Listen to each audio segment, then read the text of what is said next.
Hello everyone. तो कैसे आप लोग? आशा करता हूँ अच्छे होंगे, आपकी स्टडी बहुत अच्छी चल रही होगी। और मैं स्वागत करता हूँ आपका हमारे यूट्यूब चैनल जिसका नाम है MR एजुकेशनल हब। और अभी तक अगर आपने हमारा चैनल सब्सक्राइब ना किया हो तो प्लीज़ सब्सक्राइब करें। और हमारा एक और चैनल है जिसका नाम है इम्पैक्ट एजुकेशन पॉइंट, उसको भी जाकर प्लीज़ सब्सक्राइब जरूर कर लें। जैसे कि आपको हम डिस्कस कर रहे हैं प्राचीन भारत के बारे में, और हमने उसके अंदर मोस्टली 3-4 टॉपिक कवर कर चुके हैं। जिसके अंदर सबसे पहले हमने पढ़ा बौद्ध धर्म के बारे में, उसके अंदर हमने डिस्कस किया सिद्धार्थ के बारे में, और जो बड़ा होकर क्या बना महात्मा बुद्ध, उसको अलाइटमेंट हुई जिसने क्या किया, बौद्ध धर्म की स्थापना की थी। उसके बाद हमने पढ़ा था जैनिज्म, जो 24 तीर्थंकर हुए हैं किसके, जैन धर्म के। उसके बाद हमने लास्ट पढ़ा महावीर जैन के बारे में। और उसके बाद हमने डिस्कस किया इस्लाम धर्म जिसके फाउंडर हुए हज़रत मोहम्मद साहब। उसके बाद आज मैं आपके लिए लेके आया हूँ बहुत इम्पोर्टेंट टॉपिक, जो एग्जाम पॉइंट ऑफ व्यू से भी बहुत इंपॉर्टेंट रहेगा ना। और मोस्टली सारे के सारे क्वेश्चन, एक दो क्वेश्चन तो आपका पक्का एग्जाम में आ ही जाएगा इससे। और ऐसा माना जाता है कि जैसे मध्यकालीन भारत में दिल्ली की इंपॉर्टेंस हुआ करती थी, उसी तरह प्राचीन भारत में मगध का भी बहुत इंपॉर्टेंस हुई करती थी। कहने का मतलब मध्यकालीन में ऐसा सोचा जाता था कि जिसने दिल्ली पर कब्जा कर लिया तो मोस्टली उसने पूरे भारत पर कब्जा कर लिया। उसी तरह मध्य जो प्राचीन भारत में है, मगध की इतनी इतनी इंपॉर्टेंस हुआ करती, जिस राजा ने मगध पे हमला कर दिया, मतलब उस पे अपना राज किया, तो मोस्टली उसका भी पूरे भारत पे राज हो जाता था। और सबसे पहले जो मगध के अंदर सबसे पहली डायनेस्टी हमें पढ़नी है, हर्यक वंश के बारे में बिल्कुल डीपली पढ़ेंगे, फाउंडर वगैरह, और उसके जो फाउंडर हुए हैं, राजा हुए हैं जो उसके, बिंबिसार, उसके बारे में पढ़ेंगे। तो आपका ज़्यादा टाइम बिल्कुल भी नहीं लूंगा, तो आज डिस्कस करते हैं। सबसे पहला वंश जो मगध में आएगा, हर्यक वंश, जिसका टाइम पीरियड रहेगा बेटा 544 BC से लेके 412 BC तक। और मैं आपसे एक बात जरूर कहना चाहूंगा, जितनी भी हम इधर डेटे लिखेंगे प्राचीन भारत में, वो सिर्फ क्या लिखेंगे, लगभग में लिखेंगे, क्योंकि मोस्टली आपके एग्जाम में ये डेटे वगैरह नहीं पूछी जाती, क्योंकि सारी की सारी लगभग हो गई। हमें किसी भी तरह का एविडेंस नहीं मिलता कि ये घटना इसी डेट में हुई, इसीलिए हम एस्टिमेट में लिखेंगे सारी डेटे। तो आपको टेंशन लेने की बिल्कुल भी जरूरत नहीं है। तो आइए डिस्कस करते हैं, बने रहिए मेरे साथ इस वीडियो में। और आपसे एक बात जरूर कहूंगा, जो भी वीडियो आपने स्टार्ट की है उस वीडियो को बेटा प्लीज पूरा देखा करो। लेकिन पता क्या है, आधी अधूरी जानकारी सेहत के लिए वैसे भी हानिकारक होती है, इसीलिए जब आपने वीडियो स्टार्ट किया तो उस टॉपिक को प्लीज पूरा देखा करो। तो बने रहिए मेरे साथ, इस वीडियो में डिस्कस करते हैं आज का हमारा टॉपिक, जो कौन सा है, हर्यक वंश, जिसका टाइम पीरियड 544 BC से 412 BC तक रहेगा, जिसके फाउंडर हुए हैं बिंबिसार।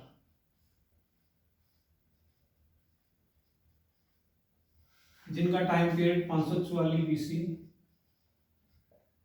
492 BC तक। और मगध की पहली राजधानी क्या हुई थी, गिरिवंश।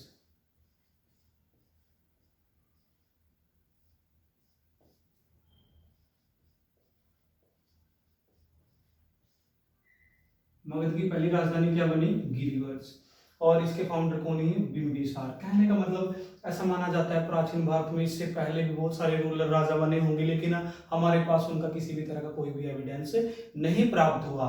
और बिंबिसार का भी हमें पता किससे लगा, जो बौद्ध धर्म और जैन धर्म के जितने भी क्या हुए ग्रंथ हुए, उनसे हमें पता लगा है कि जो मगध में सबसे पहली डायनेस्टी आई वो कौन सी थी, हर्यक वंश। और उसके फाउंडर कौन हुए हैं, बिंबिसार हुए हैं, जिनका टाइम पीरियड 544 BC से 492 BC तक रहा।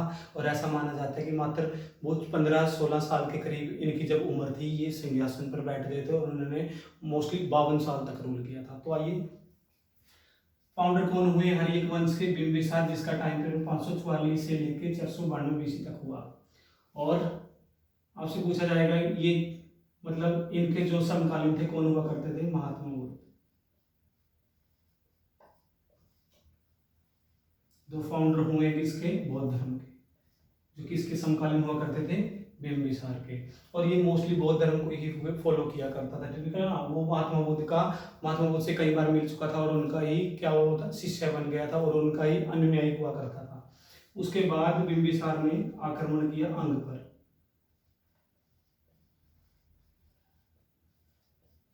16 महाजनपद में से एक हुआ करता था अंग, जिस पे आक्रमण किया था किसने, बिंबिसार पे, और उसको अपने साम्राज्य के अंदर मिला लिया था, ठीक है ना। और मोस्टली ऐसा माना जाता है कि ये लगातार ऐसी स्ट्रेटजी बनाया करता था, मोस्टली जिसको ये जीत नहीं पाता था तो उसके साथ ये वैवाहिक संबंध बना लेता था, क्योंकि ये बड़ा तो हमला कर नहीं सकता था किसी पर, लेकिन उनके साथ जिस पे ये हमला नहीं कर सकता था तो उनके साथ वैवाहिक संबंध बना के उनको अपने कब्जे में ले लिया करता था। इसी उद्देश्य से मोस्टली इतिहासकार ऐसा मानते हैं, जो बहुत सारे इतिहास ग्रंथों में लिखा मिलता है, लेकिन कि कितनी बीवी थी इनकी, टोटल 500 पत्नियां हुआ करती थी। देखो 500 पत्नियां होना वैसे ही बहुत बड़ी बात है, क्योंकि आज के टाइम में जो युवा पीढ़ी है उनसे तो एक पत्नी तक नहीं संभाली जाती। तो जो पुराने शासक या राजे महाराजे हुए हैं बिंबिसार जैसे, तो उन्होंने कैसे क्या करते थे, उनपे अपनी धाक जमा के रखते थे और उनको संभाला करते थे, ठीक है ना। ये भी बहुत बड़ी बात है, इसीलिए उनकी मोस्टली 500 भी हो, लेकिन ये पूरी तरह से सिद्ध नहीं है। मोस्टली हमें जो बौद्ध धर्म जैन धर्म से पता लगे, मोस्टली उनकी 3-4 पत्नियां हुई हैं जो इम्पोर्टेंट है। फिर मैं वही करवाऊंगा बेटा जो एग्जाम पॉइंट ऑफ व्यू से आपसे पूछी जाती है। तो सबसे पहले इन्होंने शादी की किससे? कौशल देवी से। जो इनकी पहली वाइफ हुई कौन हुई? कौशल देवी, जो किसकी बहन हुआ करती थी? प्रसेनजीत की। तो प्रसेनजीत की बहन से शादी की किसने? बिंबिसार ने, जिसका नाम था कौशल देवी, और उसके भाई ने दहेज में क्या दिया उसको? काशी। एक महाजन पद और था काशी के नाम से, उसको दहेज में मिला किसको? बिंबिसार को। उसके बाद आपसे एक क्वेश्चन और पूछा जाएगा कि बिंबिसार के शासनकाल में इसका राज्य वैद्य कौन हुआ करता था? उसका नाम था जीवक। जो राजवैद्य हुआ करता था, जो जड़ी बूटियों से लोगों का क्या करता था? इलाज किया करता था। और मोस्टली ऐसा माना जाता है इसने बहुत सारे का इलाज किया था। जो किसके शासनकाल में रहा करता था? बिंबिसार के शासनकाल में। उसके बाद इसने शादी की किससे? चेलना से। उसके बाद इसने शादी की किससे? चेलना से। उसके बाद शादी करने के बाद ऐसा माना जाता है कि मोस्टली ऐसा देखा गया है, जिसने मतलब बिंबिसार ने जिससे भी शादी की, मोस्टली ऐसा इसने कारण चूज किया कि जिससे ये पूरे के पूरे साम्राज्य को अपने साम्राज्य में मिला लिया करता था। अपनी स्ट्रेटजी थे, ऐसा दिमाग लगाया करता था, मतलब जिसको ये जीत नहीं सकता था उस पर वैवाहिक संबंध बना के उसको जीत लिया करता था और उस पर बाद में हमला कर दिया था। इससे पहले माना जाता है मोस्टली इसका इतना महत्व बढ़ गया था, ये लगातार मगध जो साम्राज्य हुआ उसको आगे आगे लेता जा रहा था। इसीलिए इसी उद्देश्य से अलग अलग कैटेगरीज में इसकी उच्च जो बढ़ने लगी, इसके बारे में लोग जानने लगे, इसका महत्व बढ़ता गया। इसी तरह तो क्या हुई, गिल्टी फील होने लगी इसके पुत्रों की। इसके पुत्र सोचने लगे कि हमको ये जो है सिंहासन दे या ना भी दे, इसी पुत्रों को टेंशन होने लगी। इसीलिए एक बार इसने अपना, इसका पुत्र हुआ करता था जिसका नाम था अजातशत्रु, और उसको पूरी पूरी गद्दी सौंप दी। लेकिन अजातशत्रु को यही चाहिए था कि मेरे को जल्दी से जल्दी क्या मिले? गद्दी मिले। और उसके जो शासनकाल के 2-3 व्यक्तियों ने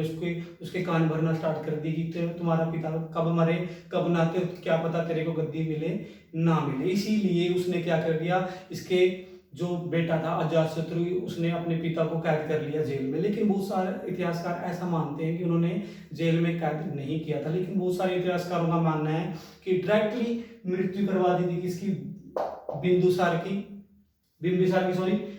की मृत्यु करवा दी थी उसके बेटे ने। इसीलिए इस वंश को पितृहंता वंश भी कहा जाता था, क्योंकि बिंबिसार को मरवाया किसने? अजातशत्रु ने, जो उसका पुत्र हुआ करता था। उसके बाद अजातशत्रु की मृत्यु करवाएगा उसका बेटा उदयन। तो आज की वीडियो में इतना ही, आशा करता हूँ आपको समझ में आएगा, और कल हम डिस्कस करेंगे जब नेक्स्ट वीडियो में मिलेंगे इसके बेटे के बारे में, जो कौन था? अजातशत्रु। उसके बाद पढ़ेंगे जब उसकी हत्या कर देगा कौन? उसका बेटा उदयन। तो आशा करता हूँ वीडियो में आपको सारा समझ में आ गया, लेकिन आपकी जानकारी के लिए मैं दोबारा बेटा रिपीट कर रहा हूँ इस वीडियो को। देखो आज का हमारा टॉपिक था हर्यक वंश, जिसका टाइम पीरियड चला 544 बीसी से लेकर 412 बीसी तक, जिसकी पहली राजधानी क्या हुई? गिरिवंश। उसका फाउंडर मैंने आपको बताया बिंबिसार हुआ है, जिसका टाइम पीरियड 544 बीसी से लेकर 492 बीसी तक हुआ।